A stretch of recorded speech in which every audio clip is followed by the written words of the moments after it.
প্রেততন্ত্র সাধনার এক ভয়ঙ্কর রাত। একজন তান্ত্রিকের জীবনে ঘটে যাওয়া এক অদ্ভুত ঘটনা, যা জলজ্যান্ত সাক্ষী দিয়ে যায় যে তন্ত্র সাধনা কতটা কঠিন ও ভয়ঙ্কর হতে পারে। একজন তান্ত্রিকের মরণ বাঁচনের লড়াই চলে সেই রাতে, আর সেই অন্তিম রাতই নির্ধারণ করে তার আগামী লক্ষ্য এবং আগামী জীবন। আর আজকের গল্পটা এমনই এক ঘটনাকে ঘিরে, যা শুনে আপনারও গা শিউরে উঠতে বাধ্য হবে। ঘটনাটি মন দিয়ে শুনুন শেষ অবধি। আর হ্যাঁ, চ্যানেলে যদি নতুন হয়ে থাকেন, চ্যানেলটিকে অবশ্যই সাবস্ক্রাইব করে আমাদের পাশে থাকবেন। আর ঘটনাটি শুনে যদি আপনাদের ভালো লাগে, একটি লাইক অবশ্যই করবেন এবং আপনাদের বন্ধুদের সাথে ঘটনাটি শেয়ার করে দিয়েন অবশ্যই। আপনার একটি লাইক আমাদের শতগুণে উৎসাহ বাড়িয়ে তোলে এমনই সব ঘটনা আপনাদের সামনে তুলে ধরার জন্য। চলুন কথা না বাড়িয়ে গল্পটি শুরু করা যাক।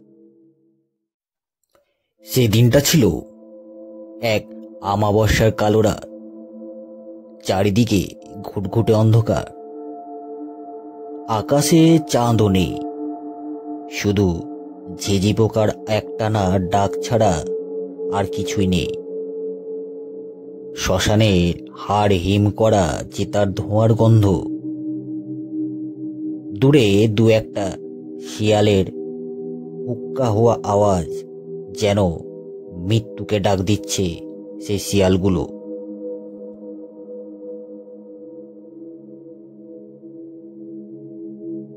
বাতাসে ধোঁয়ার মতো কুয়াশা ভেসে বেড়াচ্ছে। দূরে একটি চিতা প্রায় নিব্ব নিব্ব। পুরো শ্মশান জুড়ে একটি লোকও নেই, যেন এক অদ্ভুত পরিবেশ পুরো শ্মশান জুড়ে।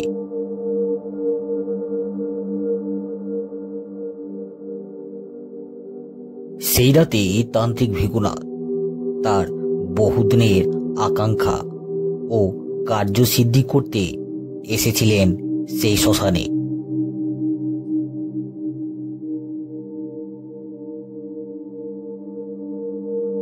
প্রেততন্ত্র সাধনা। সাধনাটি খুবই কঠিন, কিন্তু সফল হলে তিনি এক অস্বাভাবিক ক্ষমতার মালিক হবেন।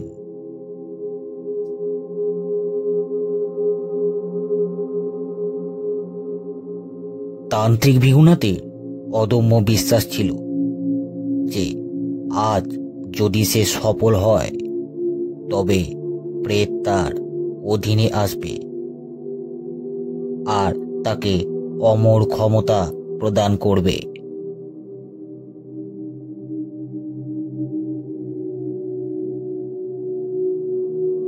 ভৃগুনাথের পরনে ছিল লাল গেরুয়া কাপড়, কপালে চন্দন ছাই মাখা, হাতে রুদ্রাক্ষের মালা, সামনে তামার থালাতে সাজানো, তার মধ্যে কালী মন্ত্রের কালি, সরিষার তেল ভরা প্রদীপ ও কিছু শুকনো হাড় গুড়, আর এক মুঠো শ্মশানের মাটি, সঙ্গে রক্তবর্ণের সিঁদুর মাখানো ত্রিশূল।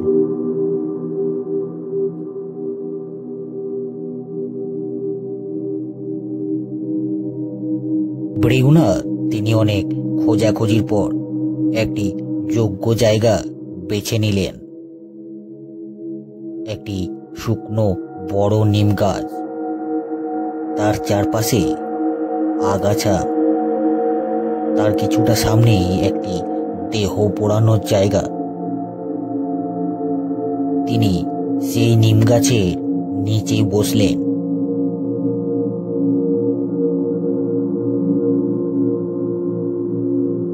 তার কিছুক্ষণের মধ্যে তিনি যজ্ঞের কাঠে আগুন দিলেন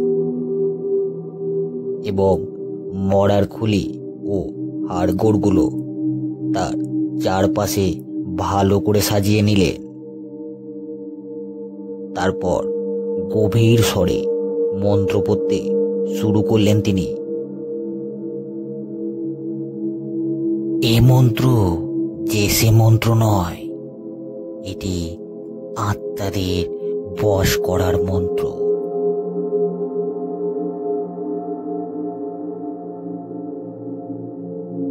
তার গলা ধীরে ধীরে ভারী হতে শুরু করলো। শব্দ যেন বাতাসে কেঁপে উঠছিল।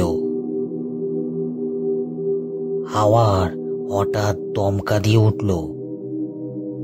প্রদীপের শিখা কাঁপতে লাগলো, যেন তার আহ্বানে কেউ বা কারা সাড়া দিতে চাইছে। মরার খুলিগুলো ও হাড়গোড়গুলো যেন ধীরে ধীরে তার কাছে এগিয়ে যাচ্ছে নিজে থেকে।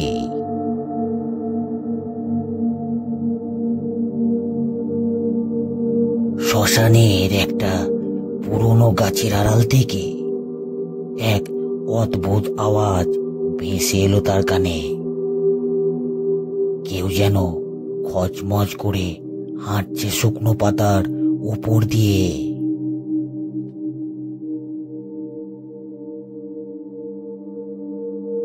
ভৃগুনাথ জানে এই সময় কেউ শ্মশানে আসে না। তিনি বুঝতে পেরেছিলেন যে ওটা কি হতে পারে। সে মন্ত্র পড়া বন্ধ করল না, উল্টে আওয়াজ আরো জোরালো হয়ে উঠল। গোটা শ্মশান জুড়ে তার আওয়াজ গম গম করতে শুরু করলো।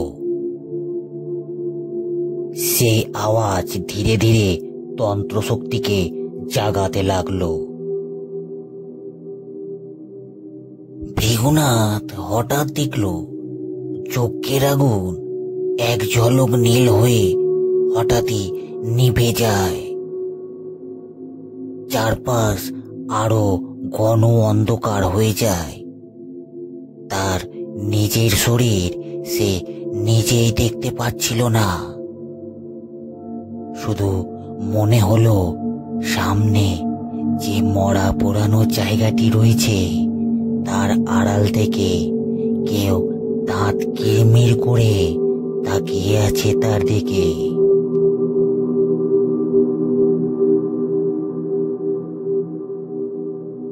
ভৃগুনাথ সাহস করে আবার যজ্ঞের আগুন জ্বালান। আগুনের আলোয় আবছা দেখা গেল একটা ছায়া দাঁড়িয়ে আছে দূরে, ঠিক মরা পুরানো জায়গাটির পেছনে।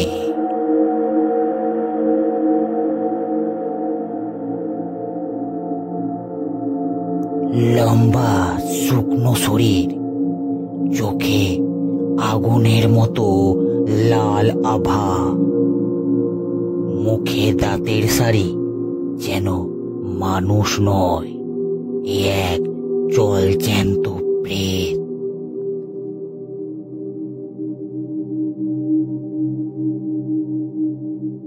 ভৃগুনাথ বুক ঠুকে আবার মন্ত্র জপ করতে লাগলো, আর তার সাথে সাথে ফোঁটা ফোঁটা ঘাম তার মাথা দিয়ে ঝরতে শুরু করলো। হাতের যে কাঁচা সুতোর বাঁধন সেটি ছুঁড়ে ছুঁড়ে দিল সে প্রেতের সামনে।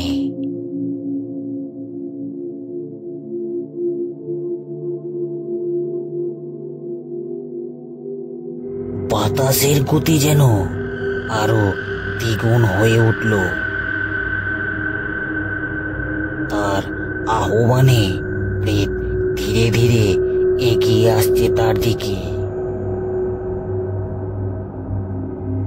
ভৃগুনাথের গলা দিয়ে একের পর এক ঢোক নেমে যায়।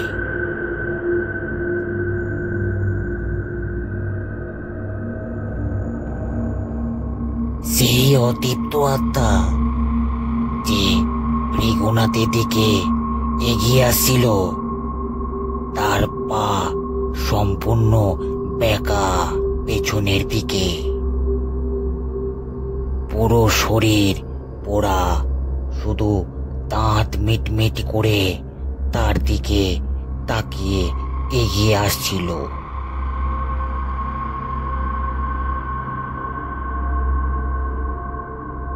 গলায় শ্বাস রোধ করার মতন ঠান্ডা বাতাস বইতে লাগলো। ভৃগুনাথ চেষ্টা করলো মন্ত্র উচ্চারণ করার, কিন্তু গলা ভারী হয়ে গেল ভৃগুনাথে, আর কোনো শব্দই বের হলো না।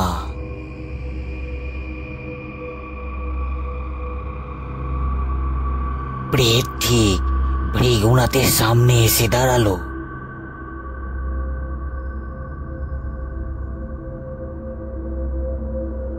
তার চোখের লাল আলো প্রদীপের আলোর সাথে মিশে পুরো শ্মশানকে রক্তিম করে দিল। ভৃগুনাথের মনে হলো বুকের ভেতর থেকে প্রাণ যেন কেউ টেনে নিয়ে যাচ্ছে।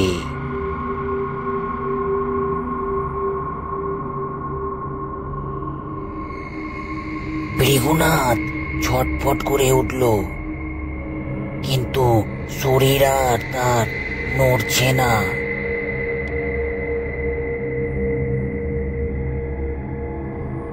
প্রেত বিভৎস আওয়াজ করে হেসে উঠল।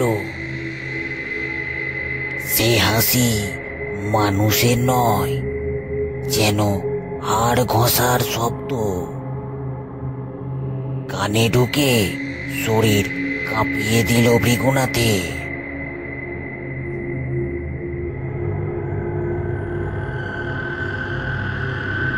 ভৃগুনাথ হঠাৎ বুঝল সে তন্ত্রের নিয়ম ভেঙেছে। অহংকারের বশে সে প্রেতকে ডাকতে গিয়েছিল, কিন্তু প্রতিরক্ষার আসন ঠিক করেনি। এখন সে প্রেতের কবলে পড়েছে।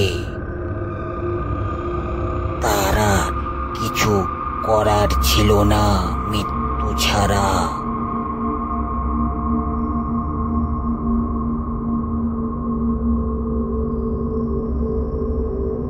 তারপর সেই প্রেত ভৃগুনাথকে তার নিঃশ্বাস রোধ করে নৃশংসভাবে হত্যা করে ফেলে।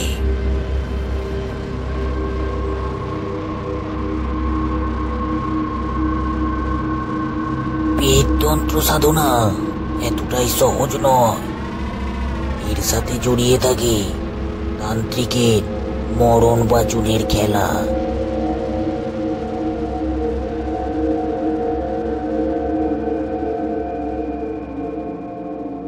গল্পটি যদি আপনাদের ভালো লেগে থাকে অবশ্যই একটা লাইক করে রাখবেন এবং আমাদের চ্যানেলটিকে অবশ্যই সাবস্ক্রাইব করবেন।